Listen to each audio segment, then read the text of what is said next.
engkau akan menjadi orang yang membangun dan yang merobohkan mereka.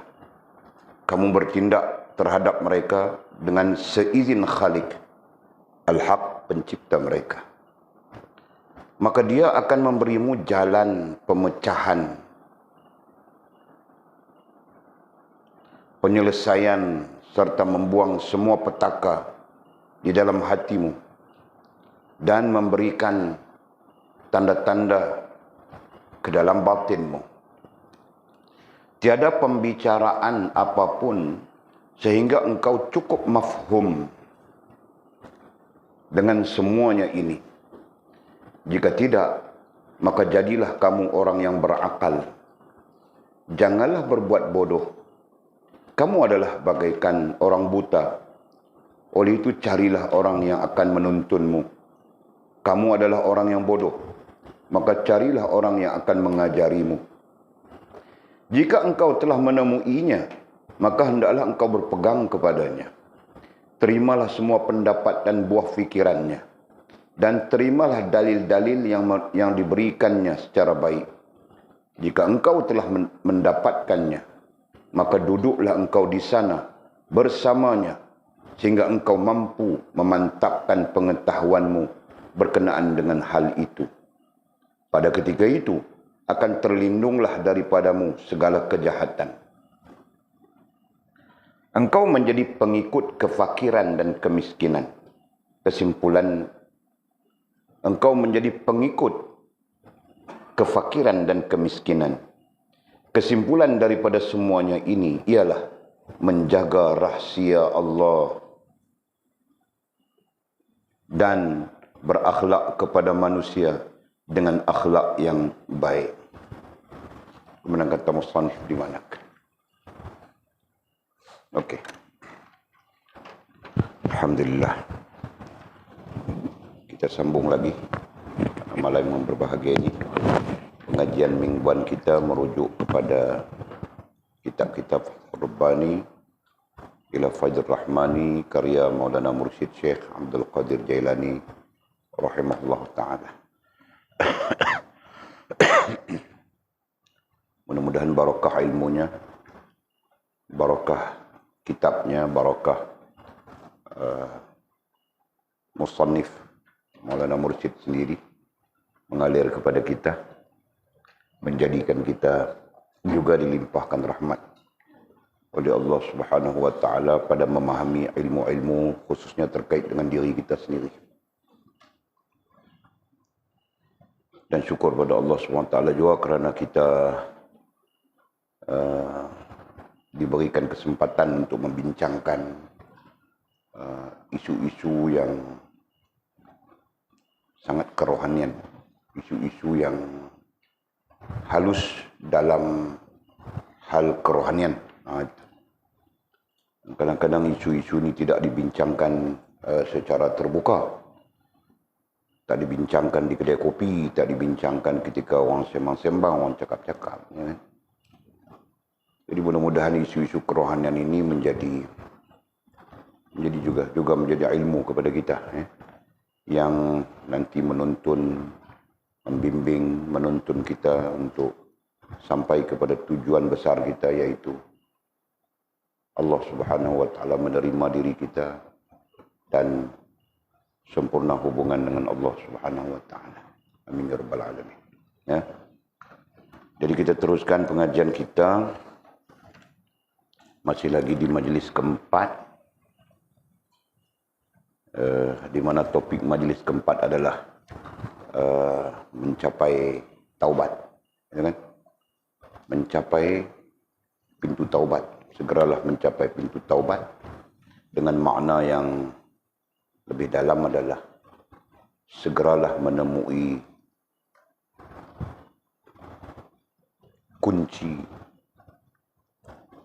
penerimaan Allah Subhanahu wa taala terhadap kita. Begitu. Ya kan? Itu makna-makna secara kerohaniannya.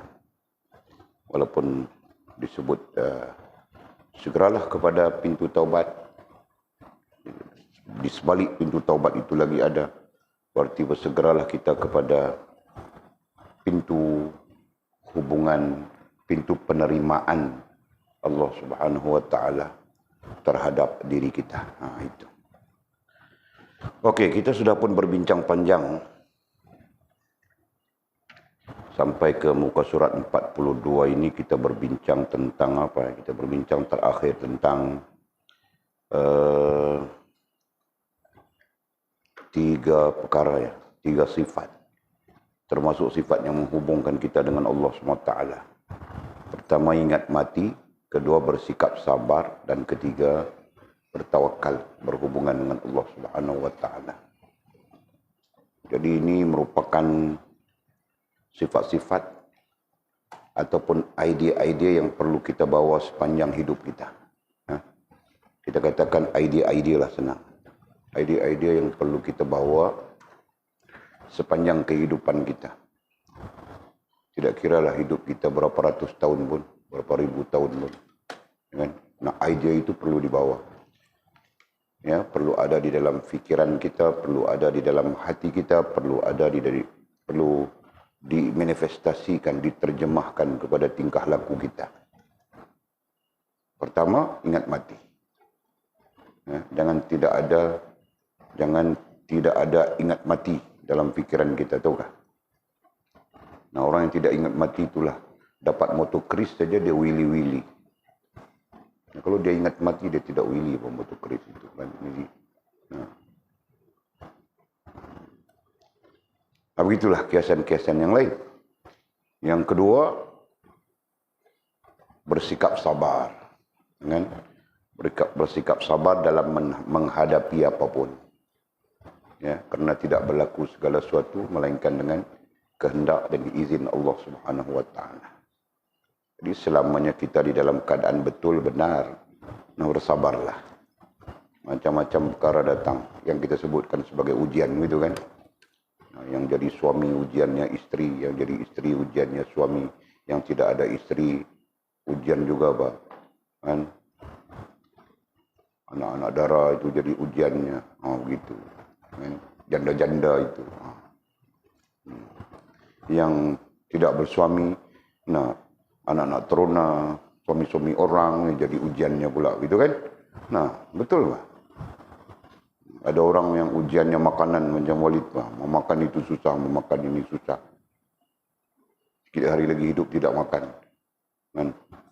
Subhanallah walhamdulillah wala ilaha illallah. Masya Allah Walid. Ingat? Ujian juga itu. Mamamu kadang-kadang dia beli ikan itu, lauk itu sedap-sedap saja. Mau makan tidak boleh Pak. Tengok saja begitu. Suka. Nah, ujian juga. Jadi sabarlah kita. Nah, itu mau sebut bencana kah? Itu tidak pasti kita harapkan. Nah, jadi katanya kita perlu menjadi idea, saya sebut idea tadi. Bersikap sabar dalam semua hal. Yang kita mungkin tahu dan mungkin tidak tahu kedatangannya, gitu kan, berlakunya. Jadi kita sabarlah. Yang kedua, dan yang ketiganya adalah sentiasa bertawakal kepada Allah dengan makna tunggal, sentiasa berhubungan dengan Allah Subhanahu wa taala. Tidak kira apapun keadaan kita. Ya. Tidak kira apapun keadaan kita, apapun suasana kita. Sentiasa kita berhubungan dengan Allah Subhanahu wa taala. Nah, ketiga-tiga ini jika berlaku kepada kita benar, jika betul, ya, jika benar, jika betul kita, nescaya dengan limpah rahmat Allah Subhanahu wa taala kita akan mampu, kita akan berupaya untuk apa ya? Untuk sempurna hubungan dengan Allah Subhanahu wa taala. Kita akan dilimpahkan rahmat oleh Allah SWT untuk sempurna hubungan dengan Allah. Walaupun dasarnya adalah untuk Allah Subhanahu wa taala menerima diri kita, itu dasarnya, ya. Jadi kalau kita sentiasa ingat mati, kemudian sentiasa bersikap sabar dan sentiasa bertawakal kepada Allah SWT, nah ini antara idea-idea yang menyumbang untuk kita sempurna hubungan dengan Allah SWT ataupun untuk Allah SWT menerima diri kita. Nah itu. Jadi perkara seterusnya dibincangkan adalah singkirkanlah dari hatimu dunia, akhirat dan segala yang lain melainkan Allah SWT.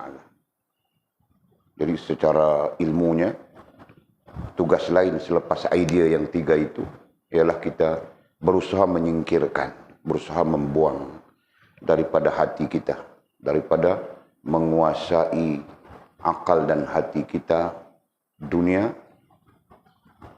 akhirat, ya, dunia, akhirat dan segala apapun. Nah, ini berarti makhluk. Kalau dunianya makhluk, benda, hal dan perkara. Kalau akhiratnya syurga kah, bidadari kah, nikmatnya kah, apakah, singkirkan daripada hatimu. Jangan dia menguasai hati kita. Begitu kan? Apabila dia menguasai hati kita, nanti itulah yang menjadi tujuan. Paham tak?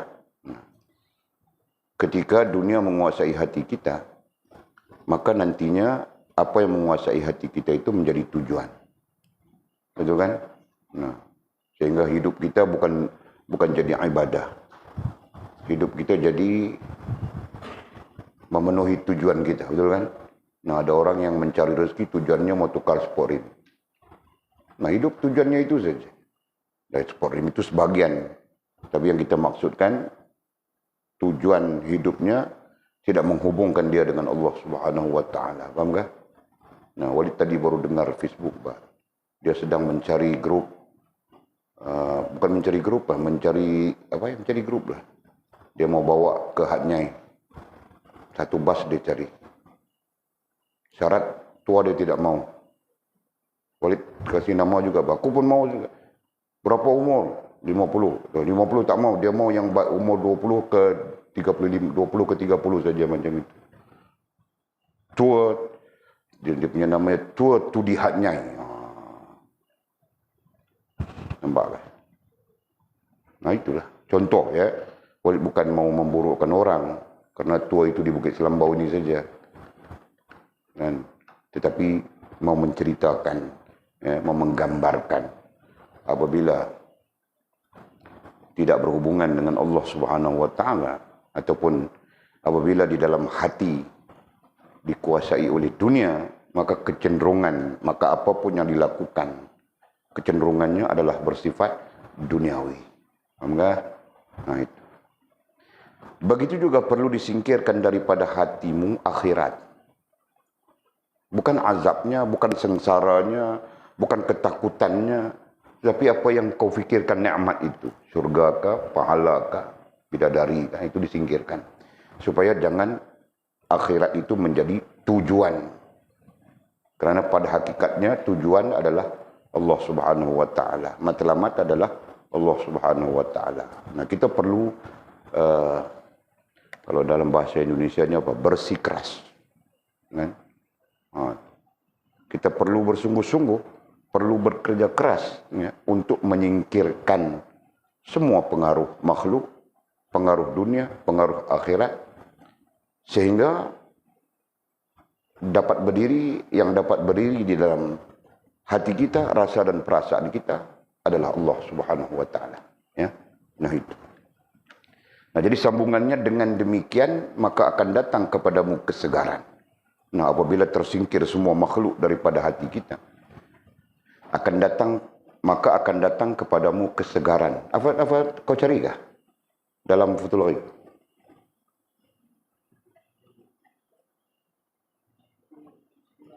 Hah? Dipanggil apa? Hidup semula. Dalam Futhul Ghaib kan? Nah, jadi hidup semula itu berarti nafas baru. Ada terjemahan lain yang menyebut nafas baru. Jadi itu maksudnya. Maka akan datang kepadamu kesegaran. Kesegaran dengan makna, apa makna yang kita sebutkan pada hari lalu? Dengan semangat baru. Baru ketika itu datang semangat baru, betul Pak? Boleh cek dalam 2-3 kitab, tengok, okey, betul makna itu. Datang semangat baru maksudnya, kecenderungan baru. Baru ketika itu kita tidak fikir makhluk lagi. Baru ketika itu kita tidak fikir Mau bagi comel kereta, mau bagi comel motor, mau bagi comel rumah, mau bagi comel, dia tidak fikir lagi, Pak. Mau bagi comel bini, tidak fikir lagi, Pak. Baru kita fikir, oh ada duit, mau menghubungkan kita dengan Allah Subhanahu Wa Taala. Ada masa mau menghubungkan kita dengan Allah Subhanahu Wa Taala, begitu, paham kah? Jika tidak kita asyik fikir mau comel itu, comel ini saja. Nah, boleh cakap bohong kah? Kau pergi ke tempat boleh tinggal itu hari, apa nama, Bukit Bayu itu, banglo-banglo itu. Kau tengok satu rumah macam ini pagarnya. 2 bulan kemudian pagarnya macam lain. Bulan yang ketiga bulan keempat, bulan kelima ditukar cat lain. Kerjanya itu saja, tahu kah? Tetapi di depan pagar sana pemungut derma dilarang masuk dan sebagainya. Tapi kita sudah boleh perhatikan baru-baru ini. Buang sudah. Faham tak? Jadi ada rezeki yang ada pada mereka tidak menghubungkan mereka dengan Allah, keadaan mereka tidak menghubungkan mereka dengan Allah, umur mereka tidak menghubungkan mereka dengan Allah, masa mereka tidak menghubungkan mereka dengan Allah, harta mereka tidak menghubungkan mereka dengan Allah. Nah, akhirnya apa yang terjadi? Hanyut, rusak dengan dunia. Faham tak? Nah, itu. Jadi kita bercakap dengan, maka akan datang kepadamu kesegaran. Cakap tentang itu ya. Datang semangat baru untuk memperbetulkan keadaan. Para ulama dalam syarahnya, semangat baru itu mereka mengatakan mau kepada ilmu berdasarkan kepada hadis man yuridillahu bihi khaira yufaqihu fiddin. Nah, berdasarkan kepada hadis itu termasuk semangat baru yang akan menggantikan hal yang bersifat dunia dan akhirat itu adalah kecenderungan kepada ilmu. Nah, itu termasuk semangat baru. Dengan may yuridillahu bihi khaira yufaqihu fiddin.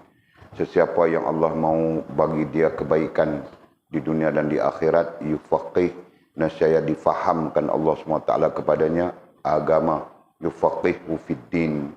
Allah akan memahamkan, Allah akan memberi dia kecenderungan kepada memahami agama.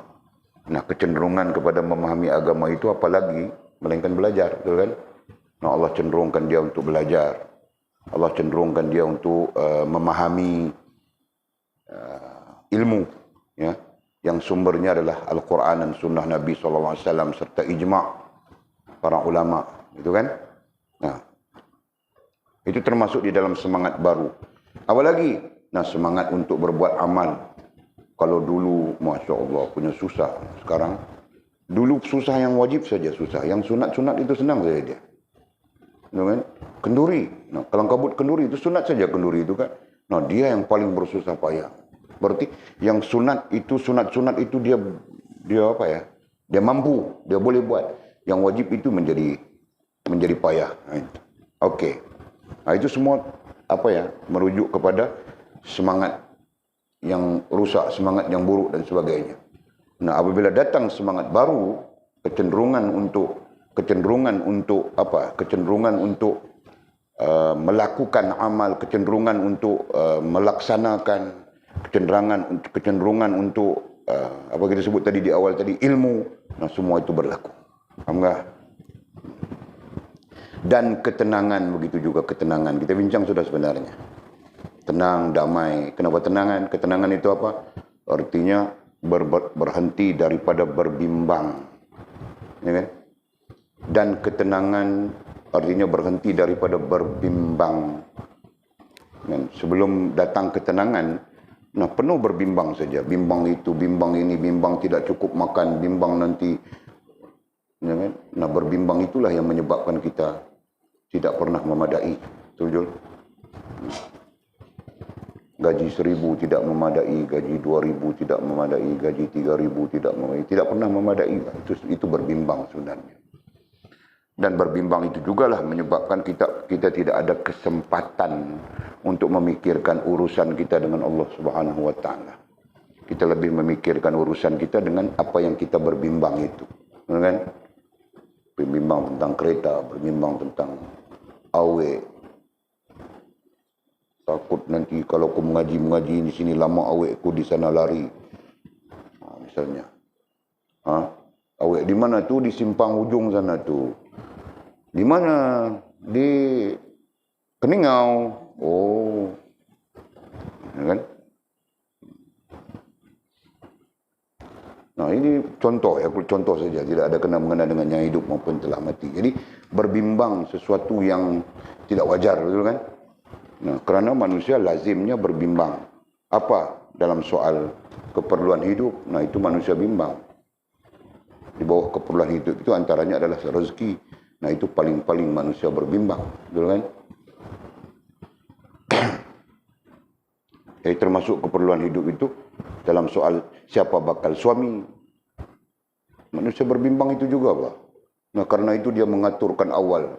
Dia berteori dia. Kalau tidak cari, mana boleh dapat. Nah, akhirnya perempuan pun cari lelaki juga, Pak. Kan? Perempuan pakai minyak nyonyong. Dia tidak nyong datang, kau yang nyong pergi, Pak. Nah, itu semua bermunculan daripada apa? Daripada berbimbang. Kan? Faham tak?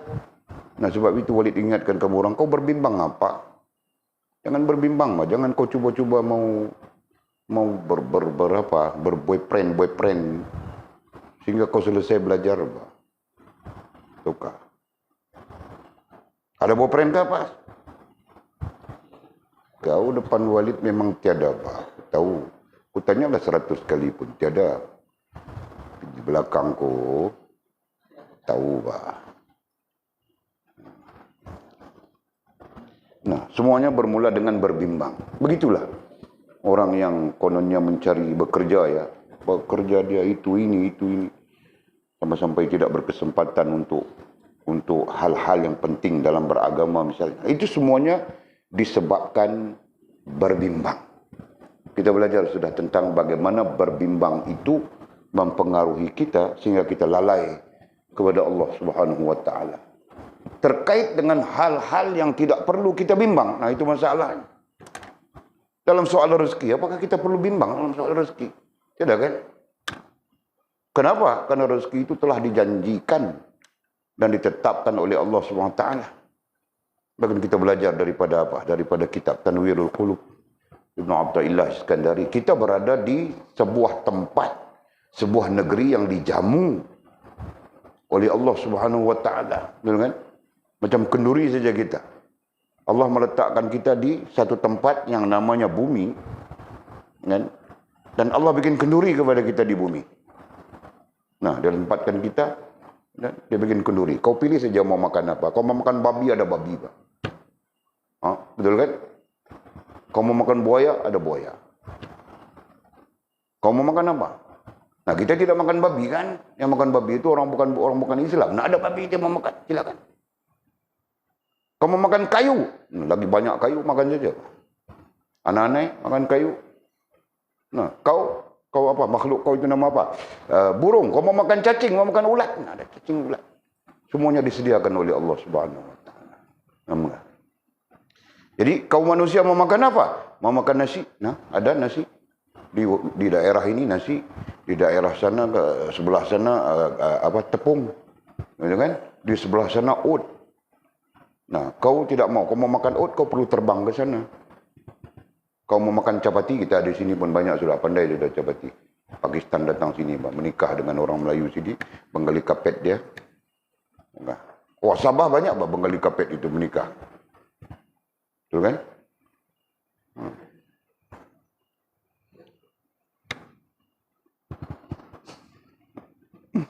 Okey, nah jadi kita jelas sudah tentang berbimbang. Nah, ini di antara perkara yang setiap langsung tidak langsung mengganggu, menggugat ketenangan kita. Nah, kerana tidak tenangnya kita, lawan kepada ketenangan itu adalah berbimbang. Maka kita sentiasa berbimbang dalam hal-hal yang tidak perlu kita bimbang. Nah, itu saja. Nah, jadi boleh contohkan, kau faham kan tadi? Nah, orang perempuan berbimbang, nanti tidak menikah aku. Jadi, kerana mau menikah, dia pun berbimbang, dia deal awal, Pak. 10 orang dia deal. Man, Din, Dolah, Karim,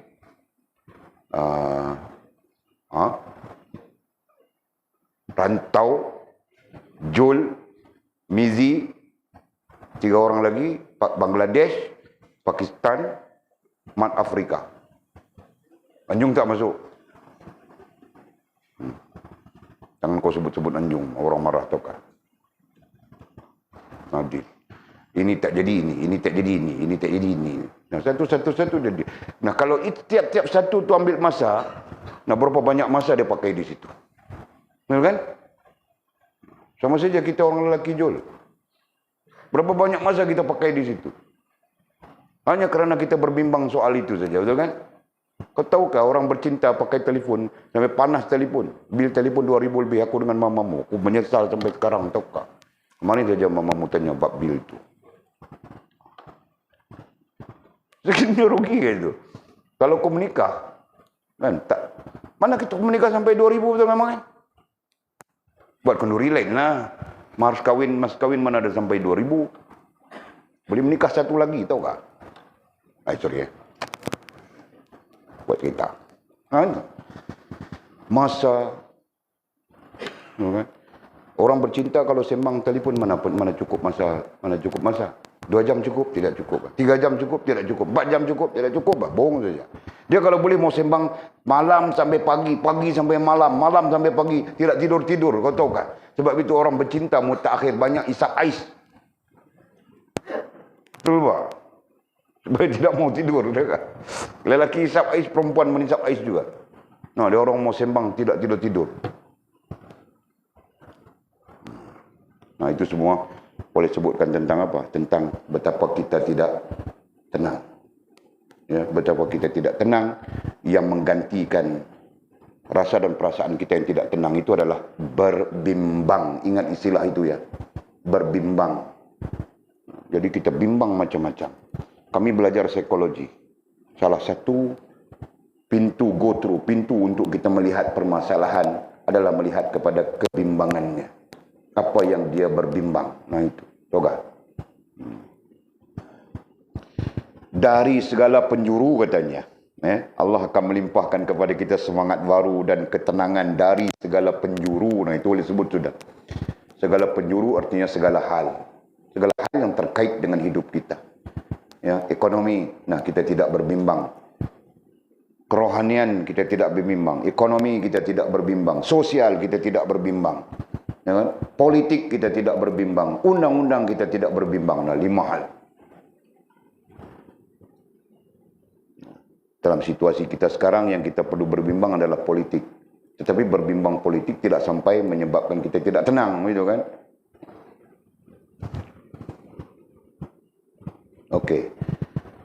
Dari segala penjuru serta pemeliharaan dan perlindungan. Serta pemeliharaan berarti Allah memelihara dan melindungi. Pemeliharaan dan perlindungan berarti Allah memelihara kita dan Allah melindungi kita, menjaga kita. Kesimpulannya adalah menjaga kita. Betul tak? Kita mana mampu menjaga kita? Bolehkah kita jaga kita?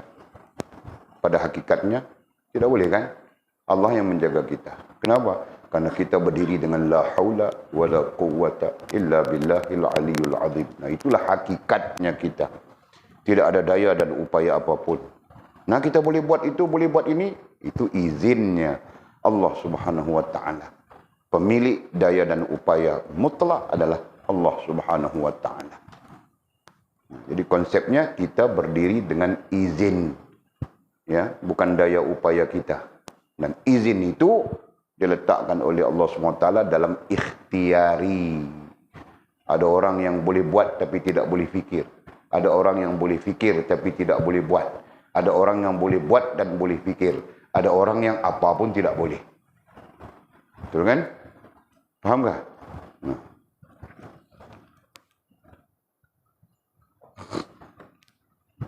Kemudian katanya, serta pemeliharaan dan perlindungan dari Allah ya. Allah memelihara kita dan melindungi kita, ay menjaga kita artinya itu dari 6 penjuru mata angin.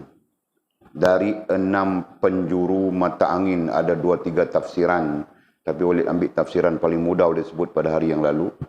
Nah, 6 penjuru itu adalah 6 pintu rohaniah ya. 6 penjuru mata angin ini majas. Mata angin artinya majas. Mata angin ataupun orang sebut kepala angin. Betul kan? Orang sebut apa ya? Yang daripada laut kita nampak macam kepala ribut. Orang sebut itu kan? Itulah. Jadi majas kepada, kalau bahasa kita, bahasa kedaerahan disebut kepala ribut lah. Ya, Allah melindungi kita daripada 6 ya. Nombornya di sini dia sebut 6, berarti ada fakta 1 sampai 6. Itu, okey. Kemudian penjuru artinya arah. Penjuru artinya arah, ya. Arah, kemudian mata angin itulah majas kepada yang merosakkan. Karena kepala ribut ni dia merosakkan, betul, no? Kepala ribut ni dia merosakkan.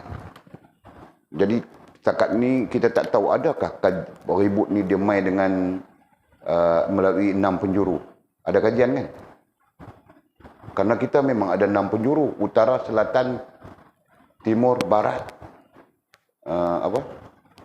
Bukan kita tak ingat nak sebut. Allah Akbar. Kita memang ada, dia panggil apa dalam tak ingatlah. Dalam bahasa akademik dia panggil apa tak tahu. Kalau bahasa Arab dia panggil jihad. Ya, jihad. Kita ada utara, selatan, timur, barat, tenggara. Contohnya tu. Istilah tu. Tenggara, apa tu? Apa dia lagi? Terbalik tahu tak? Terbalik mana? Ni barat. Ni timur. Tu. Lagi apa? Lepas tu yang disebut tenggara. Ni tenggara.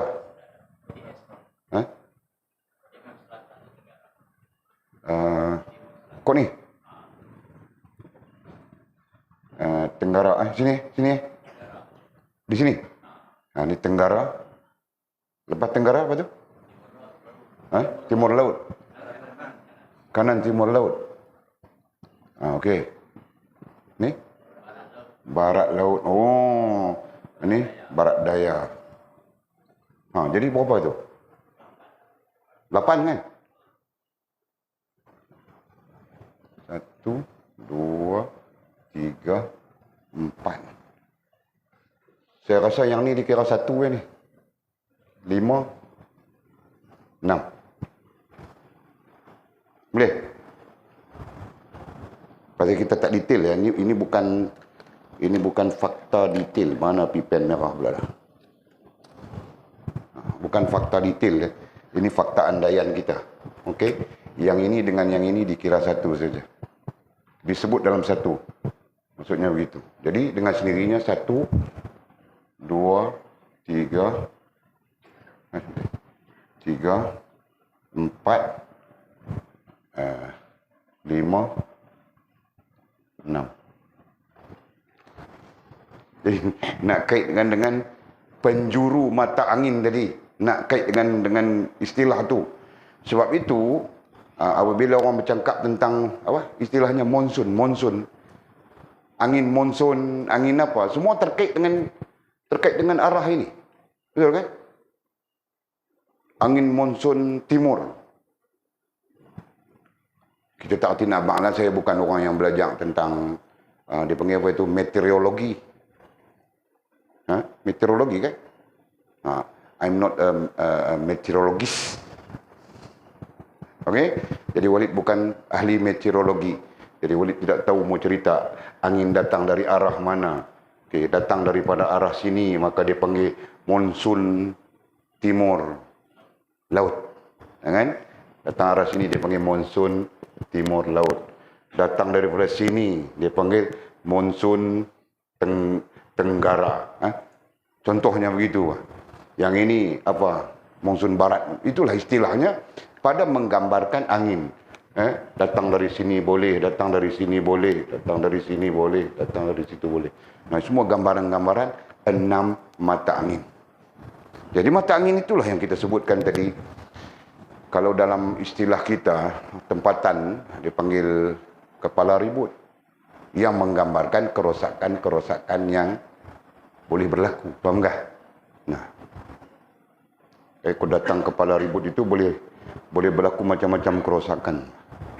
Faham betul? Kepala ribut yang fizikal, jika dia datang dia boleh musnahkan rumah, harta benda dan sebagainya. Kepala ribut itu yang fizikal, yang spiritual kalau dia datang pun boleh musnahkan juga, macam-macam, betul kan? Faham betul? Nah, jadi itu gambarannya. Melihat kepada teks ini, kita mencari pemahaman apa itu 6 penjuru mata angin. Nah, tentang itu. Nah, sekarang 6 penjuru mata angin ini diandaikan sebagai punca kerosakan. Sekalipun sifatnya majas ya, sifatnya adalah kiasan. Nah, dialah punca kerosakan kepada diri kita. Ya. 6 penjuru mata angin ini jika datang, dia akan menembus 6 pintu rohaniah di dalam diri kita. Dia akan memasuki 6 pintu rohaniah di dalam diri kita dan merosakkan. Dia masuk dalam 6 pintu rohaniah kita dan dia akan merosakkan. Nah, ketika dia merosakkan berarti rosak rohaniah kita. Dan kita belajar sudah hadisnya. Rusak rohaniahmu, maka rusaklah jasmaniahmu. Ya, rusak hatimu, maka rusaklah jasadmu. Itu hadis Nabi SAW sahih. Bukhari meriwayatkannya, Tirmizi meriwayatkannya, dan semua menyahihkannya, termasuk Albani, Wahabi dan sebagainya. Mereka menyahihkan hadis itu. Nah, kita ahli sunnah lebih-lebih lagi, okey? Nah, sekarang kita sebut tadi, karena ini pemahaman saja, ini jangan kamu orang, nanti kamu ambil tahu itu lebih baguslah. Belajarlah. Walaupun lupa-lupa, belajar lama sudah. Lebih daripada 30 tahun itu aku belajar ini. Okey. Jadi boleh padam ya. Mau cari makna saja tadi. Makna 6 penjuru mata angin. Nah, sekarang 6 penjuru mata angin itu lah. Dapat sudah kita. Okey, jadi majas kepada 6 penjuru mata angin itu adalah 6 penjuru dalam teks kita ya, mata angin. Jadi gambaran apa? Perosak, bukan perosak, pintu, bukan pintu apa? Mau cakap apa ya? Jalan masuk yang merosakkan. Bolehkah? Walid bukan ahli bahasa, mau susun bahasa itu kadang-kadang tidak betul. Okey, jadi 6 penjuru mata angin ini akan cuba menembusi 6 pintu rohaniah. Nah, itu. Okey. Pertama, kita berapa? Ada 7 kan? 2, 3, 4, 5, 6, 7. Nah, pertama roh, kedua akal, ketiga hati, keempat sir, kelima sir, nafsi, keenam nafsu, ketujuh sukma. Nah, okey. Jadi mata angin tadi, 6 penjuru mata angin sebagai jalan masuk. Jalan masuk ini ya. Sebagai perosak.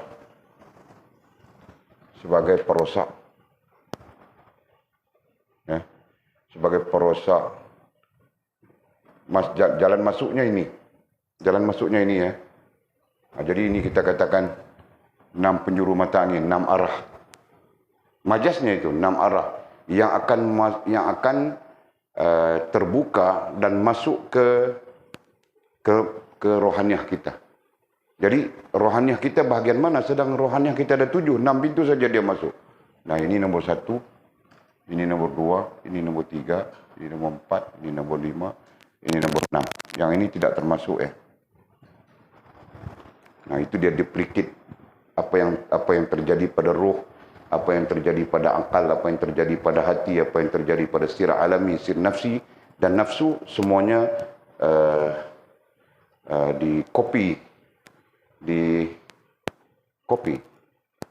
direkodkan oleh sukma. Okay? Nah berarti sukma kita mempunyai pengetahuan tentang ruh, tentang akal, tentang hati, tentang sir alami, sir nafsi, sir nafsu kita. Fahamkah? Nah jadi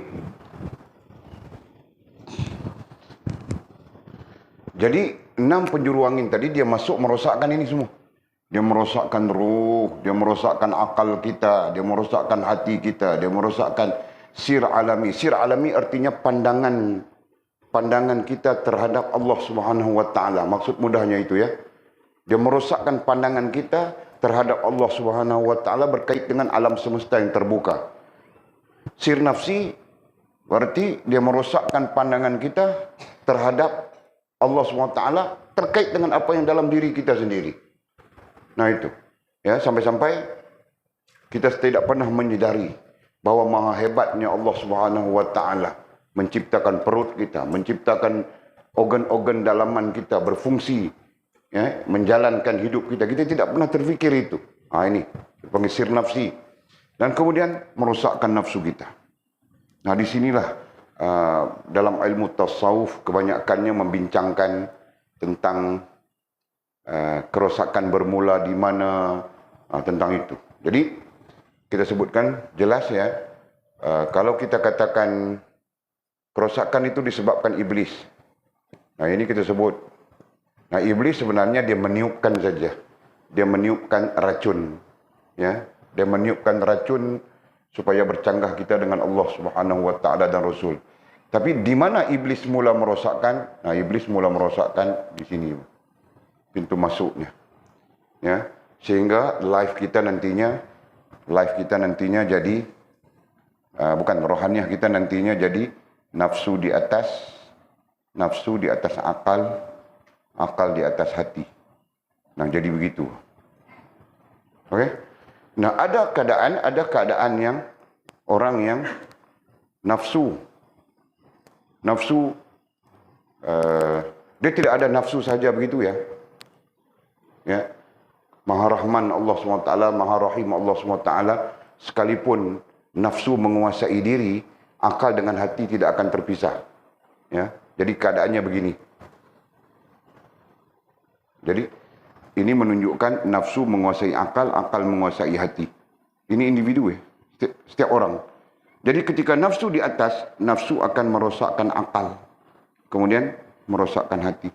Nah kedudukannya, apabila nafsu sudah rosak, nafsu merosakkan akal dan hati. Ada juga pandangan-pandangan yang berbeza, mengatakan nafsu akan merosakkan pandangan kita terhadap sir nafsi.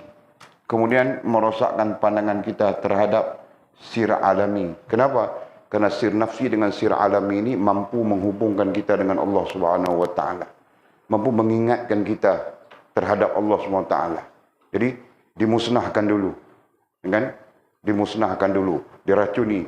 Nah, kita pun sampai-sampai tidak ingatkan Allah Subhanahu wa taala lagi, Bang. Syok, malam-malam dangdut, malam-malam karaoke, syok saja. Bangun balik karaoke pukul 4-5 pagi tidur. Pukul 10 bangun pergi kerja misalnya. Jadi life kita macam itu saja. Tidak pernah terfikir tentang urusan kita dengan Allah. Semuanya kenapa?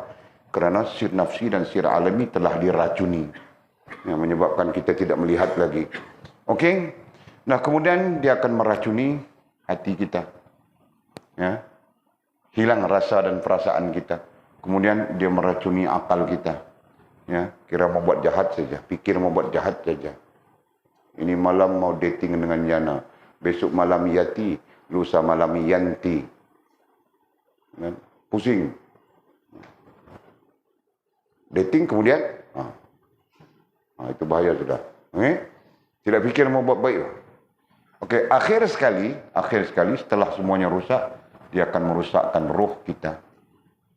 Berarti roh kita menjadi buruk. Mewakili rohaniah kita keseluruhannya.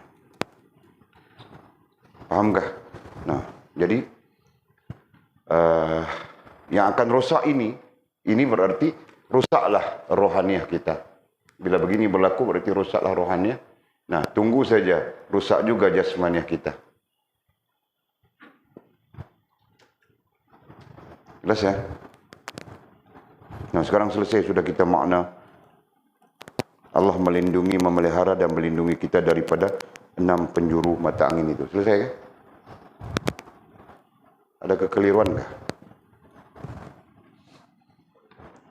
Jadi boleh sebut sudah ya, 6 penjuru mata angin itu adalah majaz untuk memahamkan kita ya tentang apa yang akan merosakkan rohaniah kita. Jadi dalam pendekatan-pendekatan para ulama kita, nah kita perlu menjaga akal, perlu menjaga semuanya ini, ya kan? Nah, sekiranya nafsu kita berada di posisi itu yang kita tuliskan, nafsu menguasai akal, menguasai hati. Nah, kita perlu menundukkan dia.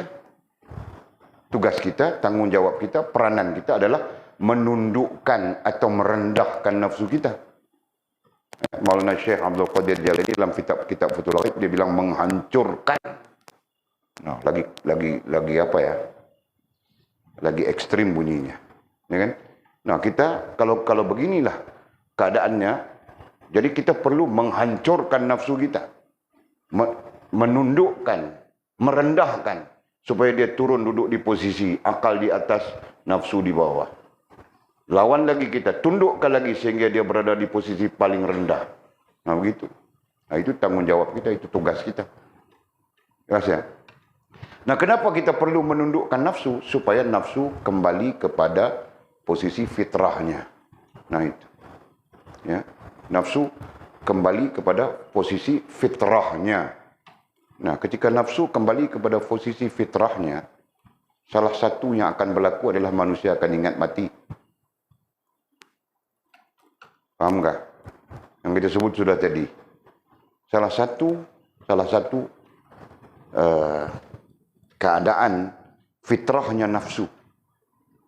Ada juga ulama mengatakan tanda nafsu kembali kepada fitrahnya adalah dia sentiasa mengingati mati. Nah, itu ukurannya.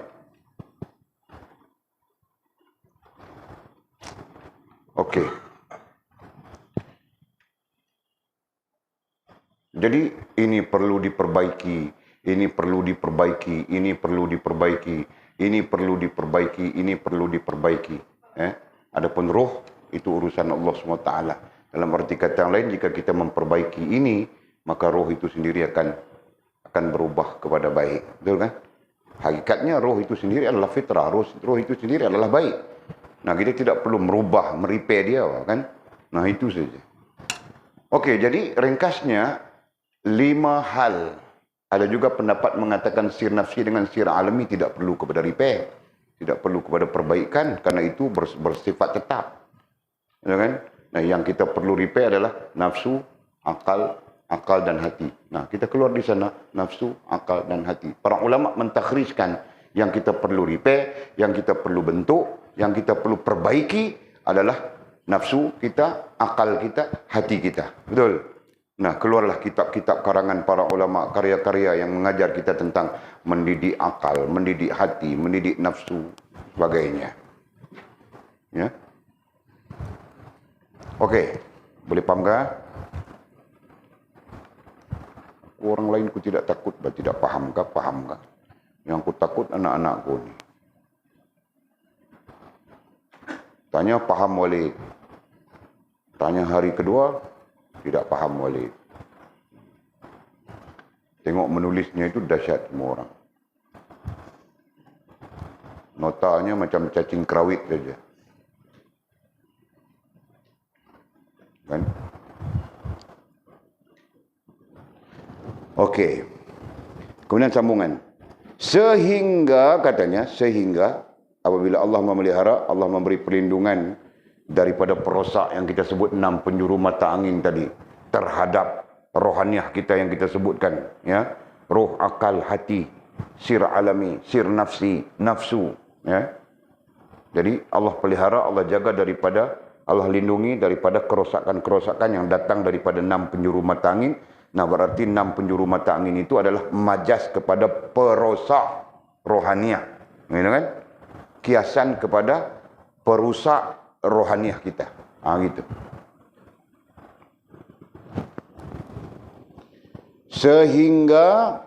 Sehingga tiada ruang bagi makhluk untuk mencederakan engkau. Nah, Allah akan pelihara kita, jaga kita, sehingga tiada ruang bagi makhluk, katanya. Tiada ruang bagi makhluk. Nah, kita bercakap jauh lebih luas lagi, bukan setakat makhluk. Walaupun makhluk itu kita sendiri pun tidak kenal semuanya. Ya kan? Kita di sini baru kenal makhluk itu namanya manusia. Makhluk itu namanya hantu. Makhluk itu namanya jin. Makhluk itu namanya apa lagi ya? Rijalullah, rijalul ghaib. Nah, Mizi bilang ular saja. Ular itu kami biasa saja, kau tahukah? Jadi kau cakap apa? Bunian. Oh, betul, Pak. Pandai, Pak Mizi. Jangan-jangan kau kenal sudah. Kau jangan cuba, Pak. Nanti hilang, aku mau cari kau di mana. Hah? Mau hilang? Kau mau hilang di sila? Mau hilang, kau panggil dia orang ambil kau saja. Tidak mau? Okey. Ya, nah kita baru kenal sedikit makhluk saja kan. Itu pun, walaupun tidak tahu itu lapisan berapa ya. Aku pun tidak tahu. Aku pun baru belajar kenal itu ini, baru saja. Jadi, menggambarkan kepada kita tidak kenal semua makhluk pun. Ya kan? Nah, artinya apa? Artinya, perkataan makhluk itu saja sangat luas. Nah itu. Apalagi kita memahami tentang konsep alam yang ditadbir oleh Allah SWT yang maha luas. Itu kan? Benda. Nah, kita sambung lagi. Ya, bukan setakat makhluk, benda, hal dan perkara. Katanya, sehingga tiada ruang bagi makhluk, benda, hal dan perkara. Ya. Untuk mencederakan engkau, mencederakan ai, mendatangkan kemudaratan. Nah, itu perkataan yang paling wajar.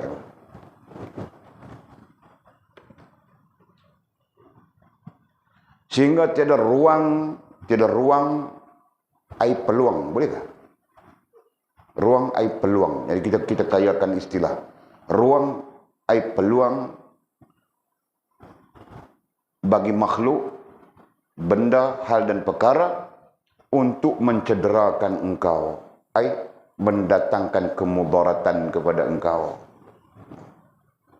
Jadi mendatangkan kemudaratan ai mendatangkan keburukan nanti ai yang kemudian, ya kan? Mendatangkan keburukan kepada kita, tidak mampu dengan pemeliharaan penjagaan Allah SWT. Nah, sekarang kita tidak dipelihara, dijaga oleh Allah. Mungkin saja Allah biarkan kita, tahukah? Kenapa ya? Mungkin karena kita berdosa, Pak. Dosa. Nah, karena itu kita tidak sampai di posisi Allah memelihara kita, betul kan? Nah, itu kita belajar di maqamat. Jangan lupa, kita belajar di maqamat. Ya, 1, 2. Kan? 1, 2. 1, 2, 3. 1. Ingatkah? Nah, di maqamat ada menyebutkan tentang Allah pelihara. Posisi Allah pelihara. Itu dipanggil muhafizin. Ya, sebelum muqarrabin. Nah, itu posisi Allah pelihara. Dari segi istilahnya, dari segi makna, lafzinya, muhafizin itu maksudnya dipelihara, dijaga. Nah, ini bermaksud, sebelum kau sampai di posisi Allah pelihara, Allah jaga, kau perlu berusaha, kau perlu struggle bah itu. Ya, yaitu posisi awam dengan posisi tawabin. Jelas ya? Nah, kau berjaya di posisi ini, baru kau dijaga. Ya kan? Padahal posisi ini pun di bawah jagaan Allah Subhanahu wa taala jua. Itu kan? Tetap. Nah, sebab itu Walid tidak menggunakan istilah itu, Walid gunakan istilah layanan. Ya. Jadi ada 3 posisi. Ini kita kaitkan Tiga posisi. Satu, dua, nah tiga. Tiga posisi. Yang ini Allah melayan kita cara Rahman saja. Nah, boleh tak ajar sudah ini semua kan? Posisi ini, siapapun di posisi ini, Allah melayannya secara Rahman. Karena secara Rahman itu termasuk posisi di bawahnya. Ada 4 posisi di bawahnya. Yang semuanya dilayan oleh Allah Subhanahu Wa Taala secara Rahman. Betul? Nah, kemudian di posisi ini Allah melayan secara Rahim. Nah, sebab itu dijaga, dipelihara. Allah menjaga, Allah pelihara dengan rahimnya, dengan kerahimannya. Nah, itu istilah yang disebut, betul? Nah, ketika kita di posisi ini, Allah melayan kita dengan Latif. Nah, 3 bentuk layanan Allah SWT.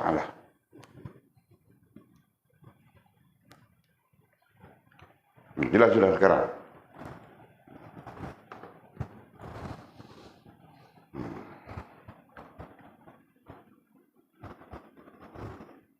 Okey. Jadi ada pertanyaan ke di situ? Nah, mungkin kita Allah melayan kita dengan Rahman dan Rahim, mungkin. Nah, mungkin Allah melayan kita dengan Rahman saja. Karena kita tidak sampai di muhafiz ini dengan kita tidak sampai di posisi layak dijaga. Nah, ketika kau tidak sampai di posisi layak dijaga, kau perlu menjaga. Nah, itu. Paham tak? Macam orang bercinta juga, Pak. Satu posisi, orang lelaki, dia mau kepada seorang perempuan itu, nak tergedik-gedik dia. Orang perempuan merajuk pun dia, oh. Nah, Walid lain sikit dalam hal itu. Nah, Walid tidak boleh cerita dengan kamu orang. Aku kalau kau merajuk, aku tinggal begitu saja. Kepedulikan. Nah, betul, Pak. Orang kau main-main, kau ingat yang mau jadi bini ku seorang tak? 2 orang, 3 orang tak? Yang mau jadi bini ku 22 orang. Dalam kiraan aku, Pak. Meminang aku lagi. Tidak mau, Pak. Ha? Yang macam Amy Mastura ada. Dia orang lah bilang macam Amy Mastura. Aku mana tahu, Pak, Amy Mastura itu mana satu. Kau tahu kan Amy Mastura mana satu? Nah, kau pun tidak tahu, sama macam aku saja.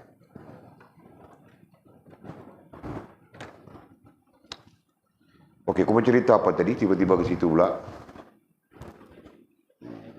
Layanan. Nah, Allah melayan kita kan. Jadi, faham kita. Bukan semua orang berada di dalam rahim Allah SWT. Yang menuntut Allah menjaga kita. Macam orang bercinta tadi. Nah, itu isunya tadi. Ya.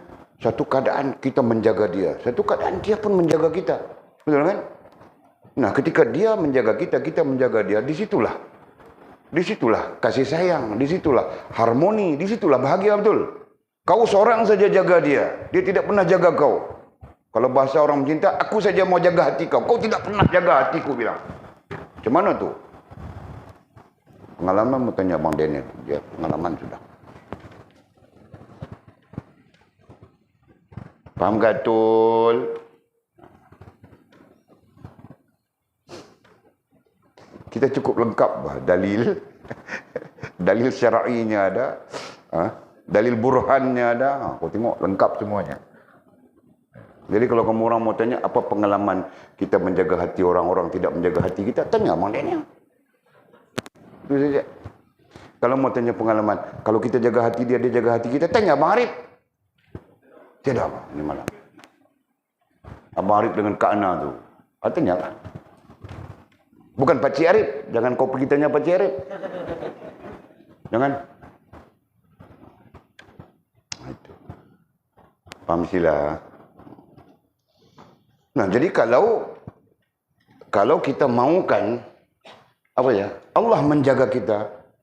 Boleh bukan menafikan bahwa Allah Maha menjaga. Kan? Secara umum Allah lah yang menjaga kita. Allah yang menjaga hamba-hambanya, gitu kan? Itu secara umum. Yang kita bercakap sekarang secara khusus. Secara khusus ya, Allah menjaga kita secara khusus. Paham kan? Busy, ketika kau ada seorang istri, kau menjaga istri kau samakah dengan kau menjaga hubungan dengan orang perempuan lain? Kalau kau sama, kaulah adalah lelaki paling pelak di dalam dunia. Tahu tak? Dengan? Nah, kita menjaga istri kita macam lain, betul? Dan sudah tentu kita menjaganya dengan kalau dikonsepkan Mungkin muhafizin itu kan. Kita memeliharanya sampai dia bilang kita, bang, naik jerawat bang sikit. Nah, kau kalang kabut sudah cari bedaknya. Nah, serupa mamamu. Dia bilang badannya naik 2 kilo sudah mamamu. Nah, aku susah hati sudah. Betul bang, tanya mamamu tadi aku cakap bilang dia. Allah, nanti bini abang besar. Aku takut dia jadi tondram saja.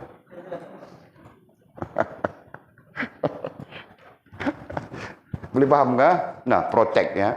Jadi penjagaan itu lain. Nah, kenapa? Karena hubungan itu kan. Nah, Walid jaga mamamu macam itu. Datang orang perempuan lain pun Walid jaga macam itu juga. Kan? Datang orang perempuan siapa-siapa pun jaga sama macam. Nah, itu salah sudah kan. Menyalahi sudah itu. Bahaya lagi kau tahukah. Okey, nah itulah. Walid cuba memperjelaskan kepada kita tentang maksud muhafizin, maksud dijaga, dipelihara oleh Allah SWT. Secara khusus. Jelas ya? Nah itu. Okey. Sehingga tiada ruang bagi makhluk untuk mencederakan engkau, mencederakan ay mendatangkan kemudaratan. Nah, makhluk tidak boleh mendatangkan kemudaratan kepada kita. Allah pelihara kita, Allah jaga kita begitu. Kan? Kenapa? Karena makhluk boleh mendatangkan kemudaratan. Tidak boleh, melainkan Allah mengizinkan kepadanya. Nah begitu kan? Nah ketika Allah mengizinkan kepadanya untuk mendatangkan kemudaratan. Siapa biasanya? Orang-orang yang dilayan oleh Allah secara rahman. Biasanya terdedah kepada kemudaratan makhluk. Orang-orang yang dilayan oleh Allah SWT secara rahim. Biasanya tertutup daripada kemudaratan yang datang daripada makhluk. Nah itu contohnya. Nah, boleh faham tak? Sebab itu Allah menyebut dalam Al-Quran, Inna awliya Allah. Sesungguhnya orang-orang yang sempurna hubungan dengan Allah SWT. Fala khawfun alaihim wala hum yahzanun. Sesungguhnya orang yang sempurna hubungan dengan Allah SWT, tidak ada yang mereka takuti. Dan tidak ada apapun yang menakutkan mereka. Walahum yahzanun, dan tidak ada apapun yang membimbangkan mereka. Ya kan? Nah itu ayat Al-Quran surah apa? Baca itu. Orang-orang yang sempurna hubungan dengan Allah, tidak ada yang mereka takuti, tidak ada yang mereka bimbangi. Kenapa mereka tidak takut? Kenapa mereka tidak bimbang? Karena mereka meyakini berada di dalam jagaan, pemeliharaan Allah Subhanahu wa taala. Dan itu bukan retorik ya, itu dirasakan, merasakan. Paham tak? Nah. Itu dalam konteks manusia, dalam konteks individu. Dan kita bersyukur pada Allah SWT dalam konteks umumnya, ya, selain daripada manusia individu, tempat kita dipelihara, dijaga oleh Allah SWT. Kamu orang tahukah itu? Tempat kita ini, tempat kita ini dipelihara dan dijaga oleh Allah SWT. Nah, ini Walid merapu sudah, bah. Merapu, kamu orang bilang, hanya saja kamu orang tidak nampak saja. Kalau kamu orang nampak, nah, penuh ini kawal-kawal ini, mau tahukah? Sebab itu dia sakit di rumah, datang di sini dia sembuh. Dia menangis di jalan, datang di sini dia berhenti menangis. Tahukah? Orang tahukah itu? Najul baru tahu saja dia. Kau lagi tidak tahu, bah. Mana kau tahu, bah, kami di sini, mana kau ada tengok. Kau tahu dari cerita-cerita saja, bah. Cerita tidak betul, kadang-kadang tidak sahih, tahukah?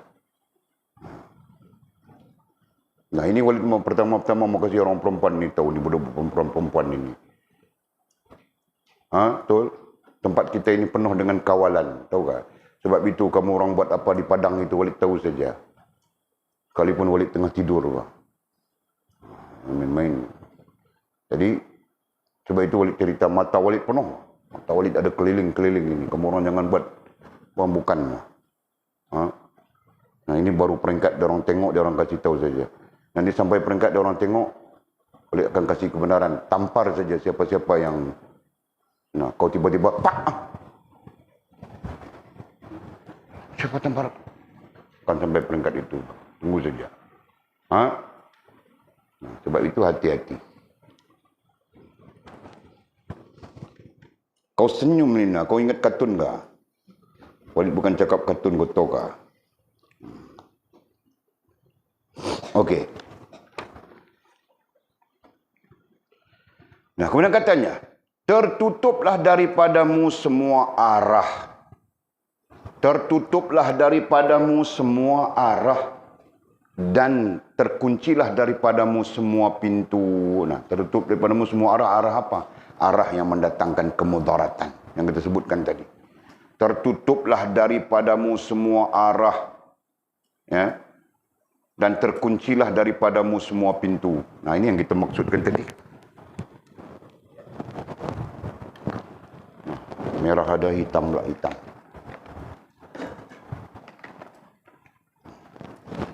Nah, jadi tertutuplah yang namanya nafsu kita, pintu nafsu kita daripada perosak ini. Daripada 6 penjuru, 6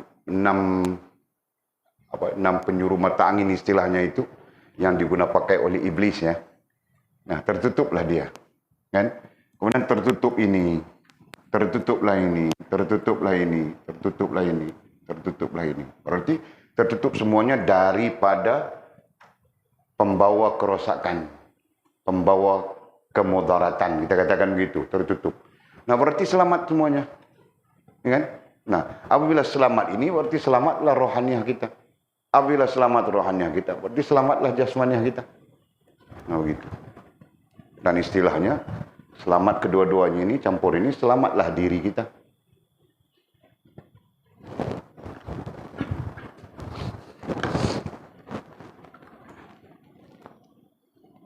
Okey.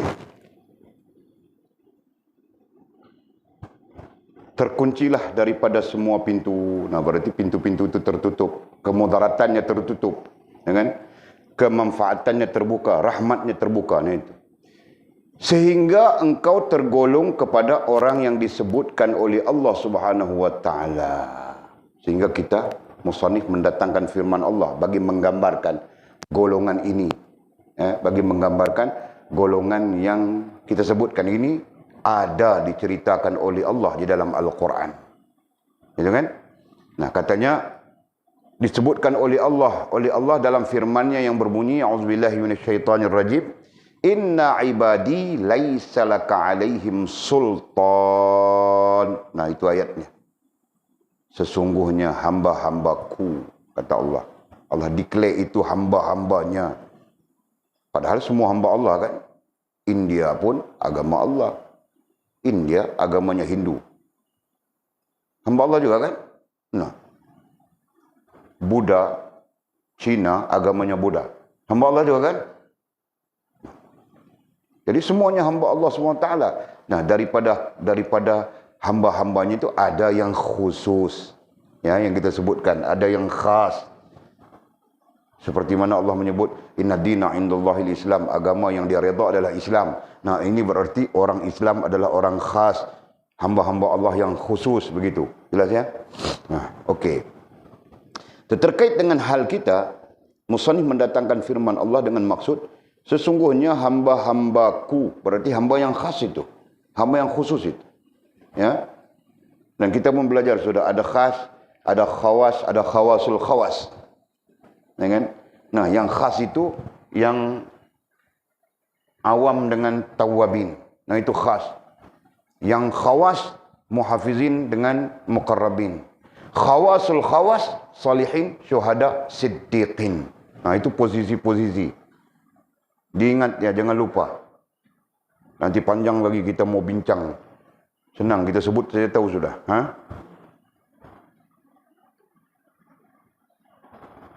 Okey. Sehingga engkau tergolong kepada orang yang disebutkan oleh Allah SWT dalam firman-Nya yang berbunyi, Inna ibadi laisa laka alim sultan, sesungguhnya hamba-hambaku. Nah, babitkan hamba-hambaku itu ya, khas, khawas, khawasul khawas.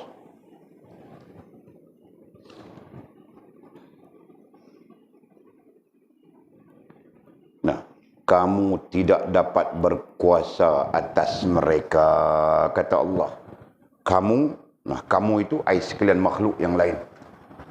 kamu ai sekalian makhluk yang lain. Ya. Ya, sekalian makhluk yang lain itu apa? Mungkin jin. Mungkin manusia juga. Mungkin makhluk-makhluk gaib banyak lagi kan. Hantu. Yang namanya pelesit. Yang namanya hantu raya. Yang namanya, aku pun tidak tahu, banyak-banyak hantu sangat. Yang namanya macam-macam betul, kau tahu kah? Kau tahu berapa hantu itu? Ini pengetahuan am. Tiada dalam kitab kita. Pengetahuan am saja. Kita tanya saja berapa hantu kau tahu.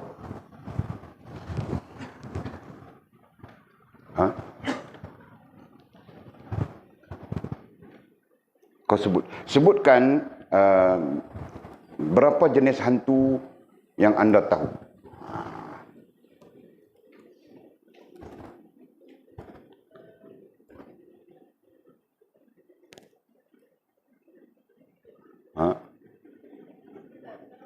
Saya tahu. Jadi kau tidak tahu hantu lah, tidak kenal hantu lah. Kenal juga. Kau kenal di mana? Tahu nama, jadi kau tahu nama dari mana? Kau pernah tanya dia? TV. Kau tahu TV itu pembohong saja. Orang yang buat hantu itu pun tidak pernah tengok hantu, tahukah? Dia bohong saja, imajinasi saja tahu. Sebenarnya hantu tidak ada. Jadi jangan takut hantu.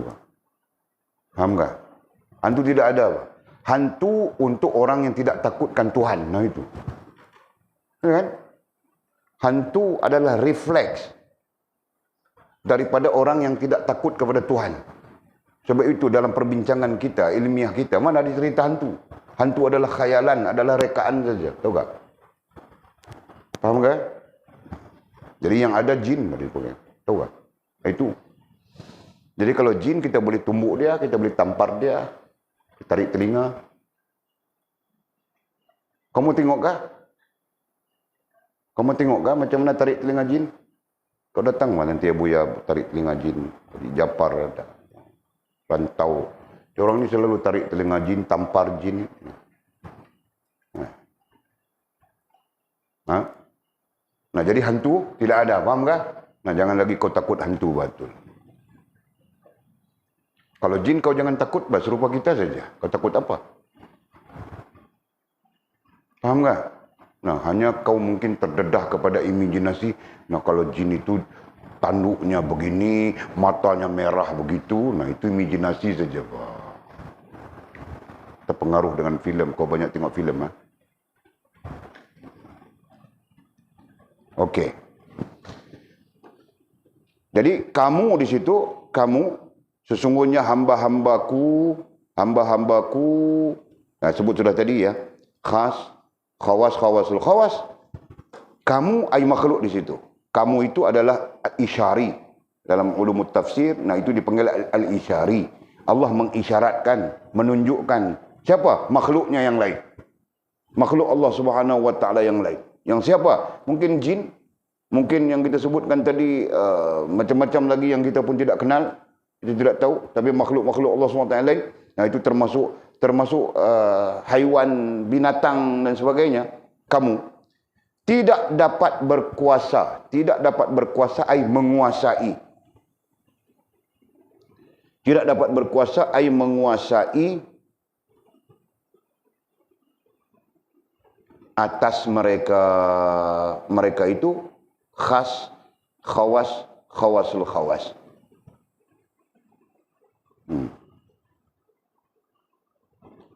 Jadi maksudnya makhluk-makhluk yang lain tidak dapat menguasai orang-orang yang khas, khawasul khawas. Nah maksudnya begitu sudah. Ya kan? Dan Walid sebutkan juga perkataan khas, itu merujuk kepada orang ahli tawabin dengan awam dengan tawabin itu kan. Nah Walid masukkan saja. Mudah-mudahan betul. Ya kan? Tapi pada umumnya orang-orang muhafizin saja yang berada di maqam muhafizin saja dia terpelihara. Tahu tak? Nah itu.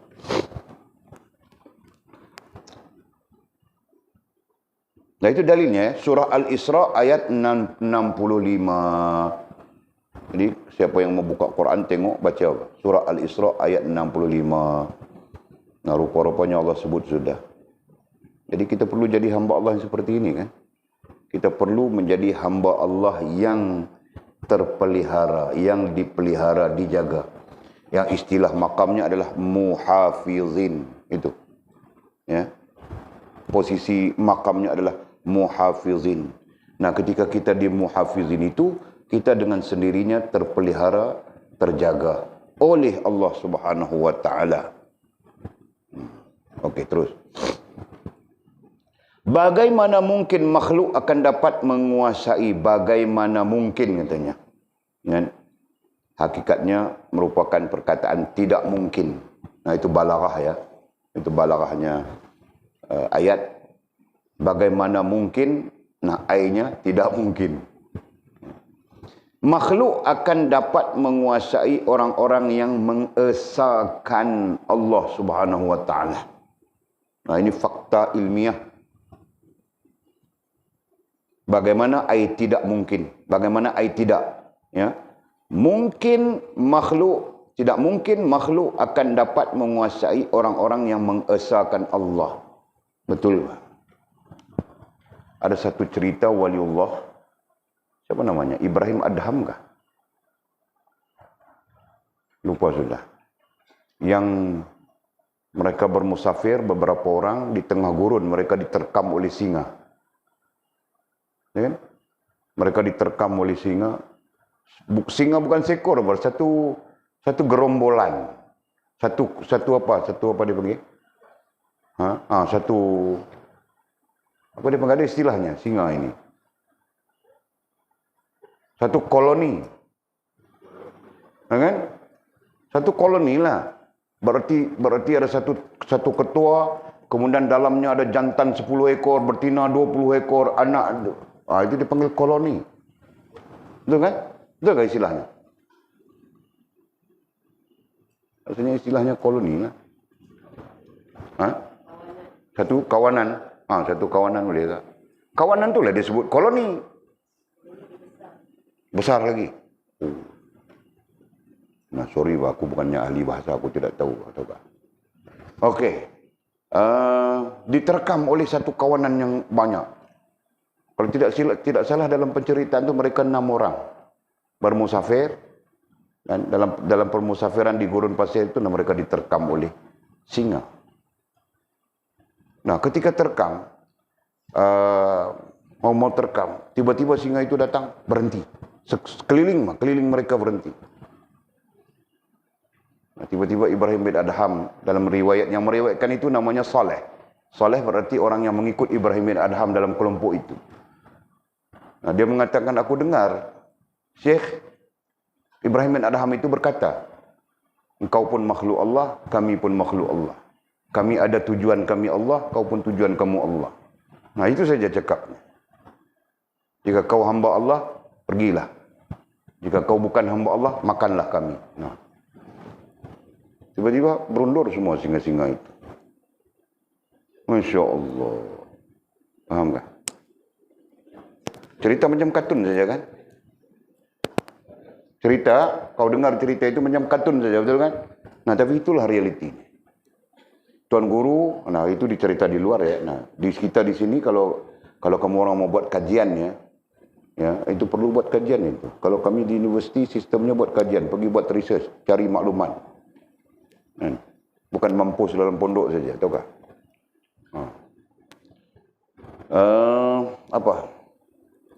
Tuan Guru Haji Yaakob Kemelung.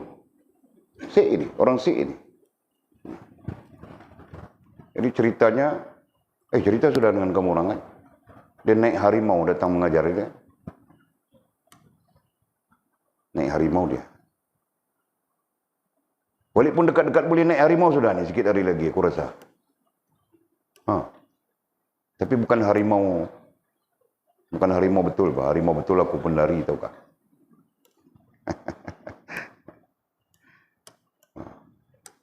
Betul, dia naik harimau datang mengajar. Itu cerita itu mutawatir, ramai di kalangan orang-orang saleh menceritakan. Tuan Guru Haji Yaakob Kemelung. Kemelung mana kita? Kemelung. Tok Nek kepada Hamid Osman lah. Hamid bin Osman, Osman bin Husin, Husin bin Yaakob. Tok Haji Yaakob Kemelung. Dahsyat. Semua orang tahu cerita itu. Anak-anak murid yang nakal ini mengintai saja apa. Rupanya dia naik harimau. Bakang harimau besar, harimau itu. Faham tak? Jadi bukan sesuatu yang mustahil. Walaupun cerita itu dengar macam kartun. Betulkah? Nah, hakikatnya betul. Banyak cerita-cerita seperti itu berlaku. Nah, itu gambaran-gambaran untuk menunjukkan apa? Menunjukkan bahawa makhluk ini sebenarnya taat dan patuh kepada Allah. Dia tidak akan mendatangkan kemudaratan kepada siapapun yang mengesahkan Allah SWT. Dia mendatangkan kemudaratan kepada mereka-mereka yang mungkin jauh daripada Allah SWT ataupun tidak mempunyai hubungan apapun dengan Allah SWT. Nah, itu jelas. Fahamkah?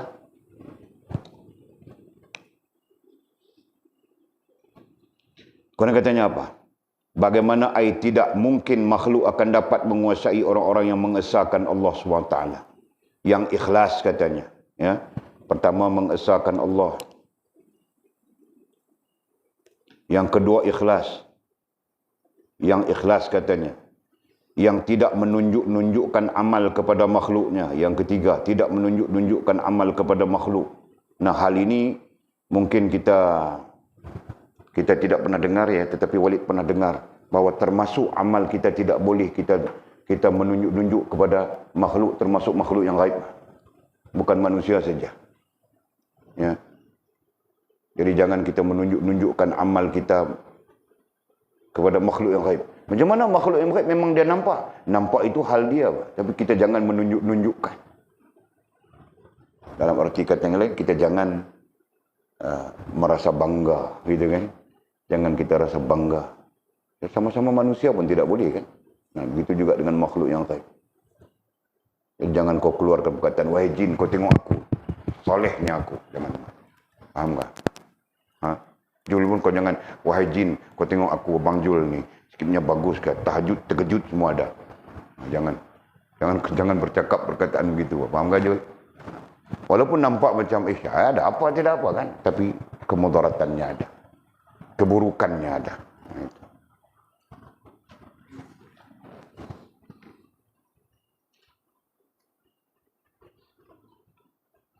Kemudian apa lagi? Yang berbicara tentang tujuan akhir katanya. 364 ya. Nombor 4. Yang berbicara tentang tujuan akhir. Tujuan akhir tiada lain akhirat. Atau Allah Subhanahu Wa Taala. Ya. Yang berbicara itu bercakap mereka, berbincang mereka tentang tujuan akhir. Nah, akhirnya Allah Subhanahu Wa Taala. Akhirnya akhirat. Dari kita sembang-sembang, kita cakap-cakap kita, dan semua tentang itu. Bukan sembang kisah dunia yang tidak pernah habis. Itu maksudnya. Bukan pada permulaannya katanya. Yang berbicara tentang tujuan akhir. Yang bercakap tentang akhirat. Tentang Allah SWT. Bukan permulaannya. Permulaannya ai dunia. Permulaannya ai dunia. Jadi tidak bercakap tentang dunia. Semua permulaan itu adalah bisu. Semua permulaan ai dunia kita maksudkan tadi adalah bisu. Bisu ai diam. Ya, ditobitkan. Bisu ai diam. Semua permulaan, nah yang kita sebut permulaan itu adalah dunia kan? Dunia itu adalah bisu, adalah diam. Dan semua penghujung itu adalah pemahaman. Semua penghujung ai akhir. Ya. Penghujung dan semua penghujung ai Pengakhir pengakhir itu adalah pemahaman. Jadi awalnya permulaannya ai dunia itu adalah bisu dengan makna diam, ai diam, dan semua penghujung, semua pengakhir itu adalah pemahaman. Berarti kita paham tentang akhirat dan kita diam tentang dunia. Nah itu maksudnya. Paham kan? Nah, jadi kita jangan banyak cakap tentang dunia ini. Kita kurangkan bercakap tentang dunia, tentang kepentingannya, atau kita bisukan langsung. Bisukan artinya diam, kan tadi kita sebut sudah. Bisu artinya diam. Nah, diam daripada bercakap, bertutur, banyak bertutur tentang dunia. Lebih banyak kita bertutur, lebih banyak kita berbincang, lebih banyak kita bercakap tentang akhiratnya, atau lebih tepat kita memahami, ya. Nah, itu disebutkan tu memahami, pemahaman tentang akhirat. Ini kita paham dunia lagi banyak, akhirat kita tidak pernah ambil paham. Nah, itu sangat rugi, bahkan manusia betul berada di atas keadaan yang sangat rugi. Wal asri, demi masa, innal insana lafi khusr. Sesungguhnya manusia dalam kerugian, rugi betul. Kenapa? Karena tidak mengambil manfaat untuk memahami akhirat, kan? Paham dunia saja, keluar mau masuk sekolah saja dipikir mau kerja apa sudah, kan? Masuk sana, last kali masuk universiti, pikiran pikir mau kerja apa saja dengan dia punya sijil, dia punya degree, dia punya apa, kan? Nah, keluar kemudian kerja dalam keadaan yang tidak paham akhirat. Nah, akhirnya kelang kabut semuanya hidup, kan? Orang yang belajar akhirat, paham akhirat pun kelang kabut, apalagi yang tidak belajar, tidak paham. Oke. Orang yang ikhlas itu, katanya, orang yang ikhlas itu kerajaannya ada di dalam hatinya dan kekuasaannya ada di dalam batinnya tanpa memandang kepada kenyataan zahiriyah. Orang yang ikhlas itu kerajaannya. Nah, dia guna dua perkataannya. Kerajaan satu, kemudian kekuasaan. Nah, orang yang ikhlas itu kerajaannya ada di dalam hatinya. Nah, ini kita bercakap tentang mentadbir diri. Ya. Dasar ilmunya adalah mentadbir, mengontrol diri. Nah, dalam hal mentadbir dan mengontrol diri, hati menjadi raja, betul. Ya. Dalam konsep mentadbir diri kita, hati menjadi raja. Sebab itu orang sebut hati adalah raja, beraja di hati dan sebagainya, itu istilahnya. Okey? Nah, ketika hatimu beraja, ya, maka kewajaran yang perlu adalah ikhlas. Nah, ketika ikhlas itu ada di dalam hati kita, hati kita seperti menguasai sebuah kerajaan diri namanya. Ya, istilahnya adalah kerajaan diri. Jadi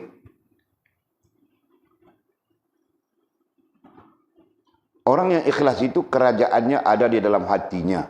Nah, jadi orang yang ikhlas dia seperti menguasai kerajaan diri. Paham tak? Nah, itu ayatnya. Jadi kita andaikan diri kita itu seperti sebuah kerajaan yang kita perlu perintahkan, kan? Perlu ada struktur pemerintahan seolah-olahnya begitu.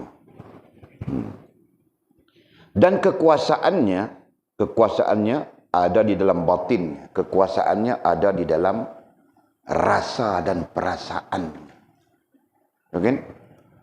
Nah, jadi struktur itu nampak kelang kabut itu. Pertama, keikhlasan itu berarti, keikhlasan hatinya itu berarti dia menguasai kerajaan diri.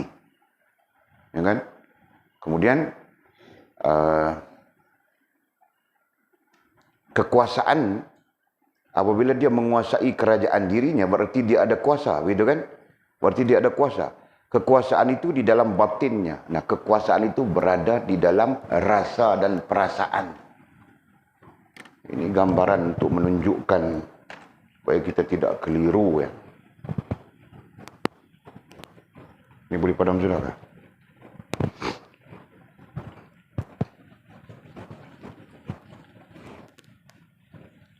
Okey. Ini adalah hati. Katakan begitu. Itu hari kita lukis macam lain hati kan?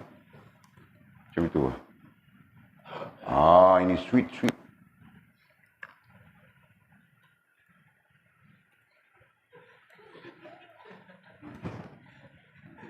Okey. Tadi kita sebutkan, ini hati. Kalau istilah Arabnya itulah yang kita sebut sadar. Sadar adalah dada. Sadar adalah dada, chest. Sadar, ya. Apa istilahnya? Qalb, fuad, lub. Itu kan? Jadi ini adalah qalb. Ini adalah qalb. Q-A-L-B. Kemudian disebut qalbu, macam-macam itu istilahnya kan. Ini dipanggil qalb. Kemudian mungkin ada lagi satu bahagian di dalamnya, kan? Nah, itu disebut fuad. Betul kan? Ini berdasarkan kepada Al-Quran, tahu kan? Inna sam'a wal basara wal fuada. Nah, itu fuad, kan? Lapisan. Nah, ada lagi di dalamnya. Selepas fuad adalah lub. Ya. Nah, ini bahagiannya disebut lub. Ini pun disebut oleh Al-Quran juga ini. Lub. Tahu nggak? Itulah gambaran mau cerita itu. Jadi, kalau ikhlas ada di dalam hatimu, nah ikhlas ada di bahagian ini gambaran saja ya. Ikhlas berada di bahagian penguasaan, kita katakan begitu. Nah, ada ikhlas. Ini bahkan. Nah, berarti kau menguasai kerajaan sudah. Tahu enggak? Nah, ikhlas itu menjadi ketua kepada apa yang berada di fuad, apa yang berada di lub. Ikhlas itu berada di dalam hatimu, berada di qalb, di hatimu. Nah, berarti dia menguasai fuad dan dia menguasai lub. Paham enggak? Boleh nampak ke itu? Nah. Kalau dia di sini, dia tidak menguasai. Yang lain menguasai. Oke, itu pengajaran yang nanti dipikirkan panjang, ya. Kemudian katanya apa lagi? Dan kekuasaannya ada di dalam batinnya. Jadi isunya di sini ada batin kepada hati. Nah, inilah batin kepada hati, bahagian dalam. Inilah batin bagi hati, batin bagi qalb. Ya, berada di dalamnya. Ada dua itu, fuad dan lub. Fuad dan lub itu mungkin satu, mungkin keduanya sekali, mungkin yang paling batin adalah lub, gitu kan? Nah, lub itu tempat kekuasaan. Sebab itu, kalau orang belajar ilmu hikmat, konsentrasi itu penting, atau kajul. Nah, dia datang dari sini, Pak. Kalau dari sini tidak memadai, dia mesti datang dari sini, baru kekuatan. Enggak. Boleh nampak kamu orang mana nampak orang perempuan? Boleh kah? Boleh faham kah? Nah, boleh contohkan ilmu hikmat tadi. Mungkin kamu orang tidak faham itu. Okey. Nah, terus. Jadi, orang yang ikhlas itu kerajaannya ada di dalam hatinya. Ada di dalam qalb. Dan kekuasaannya ada di dalam batinnya hati. Jadi, batinnya ai hati. Nah, itulah. Batinnya ai hati ataupun istilah di sana kita tulis qalb. Tanpa memandang kepada kenyataan zahiriyah. Apa maksud? Tanpa memandang kepada kenyataan zahiriyah. Tanpa memandang kepada keadaan zahir lah. Itu maksudnya. Dia tidak sama. Apa yang di batin itu tidak sama dengan apa yang di zahir. Nah, itu maksudnya. Jadi ini gambaran-gambaran awal untuk memahamkan kita tentang apakah makhluk-makhluk yang lain boleh menguasai kita. Itu kan? Nah, jawapannya boleh. Sekiranya kita tidak berada di posisi muhafizin. Nah, ketika kita berada di posisi muhafizin, makhluk apapun tidak dapat menguasai kita. Nah, itu gambaran itu. Kan? Karena makhluk lain ketika dia menguasai kita, dia akan berusaha menguasai lub. Dia akan berusaha menguasai fuad. Ya, dia akan berusaha menguasai qalb. Ketika dia mau menguasai kita. Nah, ini kita bercakap dari sudut apapun, termasuklah perubatannya sama saja. Kan? Okey. Nah, kalau kamu orang tanya, itu orang yang boleh hatinya boleh bersembang-sembang, inilah yang dimaksudkan. Hati batin inilah yang boleh bersembang-sembang. Ya.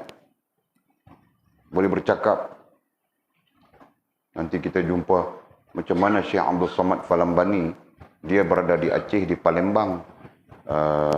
Syekh Jamaluddin berada di Patani, Gresik, Patani. Mereka boleh bersembang, Pak.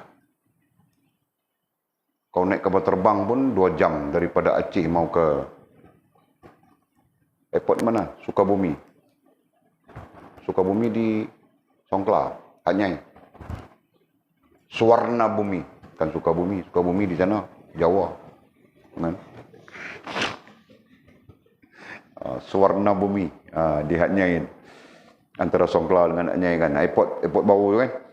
Jadi bermakna kata, daripada sana nak ke airport baru tu 2 jam, 2 jam setengah kalau tak silap. Lebih kurang Penang Sabah, Penang KK. Kan? Nah, Syekh Abdul Samad berada di Aceh, Syekh Jamaluddin berada di Gresik, Fatani boleh bersembang. Tukah? Itulah. Kita nak cakap tentang apa? Tentang kerajaan tadi, istilahnya itu kerajaan hati, dia lebih kuat, lebih power daripada kerajaan fizikal. Nah, dalam apa ya? Dalam perubatan kita panggil itulah tenaga dalam. Itulah istilahnya. Okey. Okey. Jadi katanya orang-orang yang ikhlas itu kerajaannya ada di dalam hatinya dan kekuasaannya ada di dalam batinnya hati, tanpa memandang kepada kenyataan zahiriah, artinya tanpa memandang, artinya bukan tidak sama, kan? Nah, hal itu tidak sama dengan zahir. Hal yang batin itu tadi dia tidak sama dengan keadaan yang zahir. Maksudnya begitu. Mungkin hal batin itu lain, nah zahirnya kita tengok lain. Betul lah. Kan? Tengok zahir yang celaru ni mizi, yang semak ni mizi. Zahir. Tapi bila kita tengok batin, rupanya ada hantu dekat dia. Itu beza itu. Faham tak? Itu keadaan untuk menggambarkan apa tadi? Menggambarkan situasi zahir dan batin dalam hal yang kita bincang ni. Macam kita duduk berjumpa dengan kes. Kita berjumpa di sini. My depressed. Itu keadaan dia. Depressed. Nak bunuh laki, nak bunuh anak, nak terjun jambatan, nak terjun bangunan, keadaan dia. Apakah keadaan dia itu sama dengan apa yang ada di batinnya? Belum tentu. Bila kita buka batinnya, rupanya ada sesuatu yang sedang mengganggu. Faham tak? Nah, kita pun dengan izin Allah SWT, kita keluarkan benda tu, dia kembali kepada normal. Bila dia kembali kepada normal, nah, apa yang berlaku ni? Apa yang terjadi ni? Macam tu keadaannya. Kan? Kalau tidak, kita pun ada sejarah dia, kita tak rakamnya. Kita ada Imam Mahdi. Malaikat Jibril pun dia. Imam Mahdi pun dia. Apa lagi kita tak ingat dah. Azazil pun dia. Azazil yang bertaubat kan macam mana? Kan? Ini menunjukkan bahawa dia dikuasai oleh sesuatu yang lain. Itu yang kita duk cakap ni, kita sedang bercakap ni. Dia sedang dikuasai oleh sesuatu yang lain. Sesuatu yang lain menguasai dia. Nah, jadi menguasai dia. Tak mana ada nampak dia ayat tidak apa. Itu zahirnya. Tu ayat dia di ujung tu. Kan? Itu zahirnya. Zahirnya tubuh badan dia semua. Tapi batinnya, kita sebut batinnya tadi, sudah dikuasai oleh yang lain. Faham tak?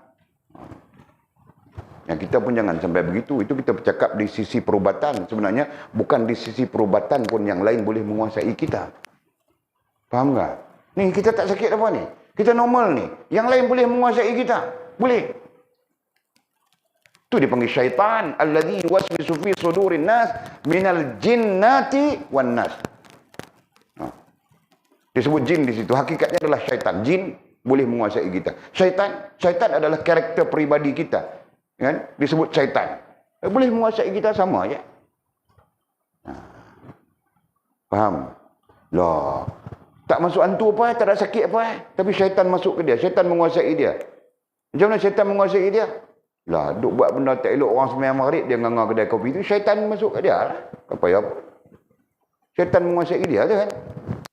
Orang kelang kabut mengaji, tuntam nak kenal agama, nak kenal apa. Lepas duk sibuk dangdut di Simbang 3. Itu syaitan menguasai dia.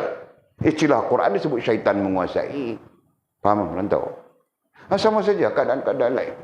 Tidak semestinya terkait dengan isu perubatan, tidak semestinya. Itu keadaan. Bukan Allah menguasai kita, makhluk yang menguasai kita. Itu. Boleh faham kah? Okey, kemudian kata musannif, adalah suatu hal yang terjadi, yang jarang terjadi, seseorang yang mampu menghimpulkan kerajaan zahir dan batin. Wallahu a'lam. Okey.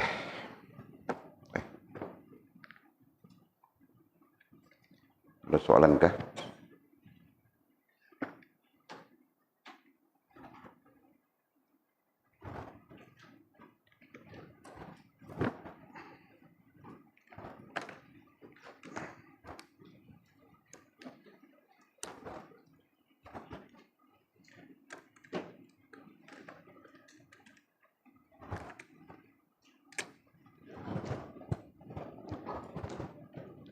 Ada soalan Pak Mimi? Mimi, kau ada soalan kah? Oh, selalu tidak ada soalan. Dan siapa ada soalan? Atul, kau ada soalan kah? Kau pun tidak ada soalan juga. Faham betul. Alhamdulillah. Lain siapa? Ada soalan? Cik Puan ada soalan, Cik Puan? Salah.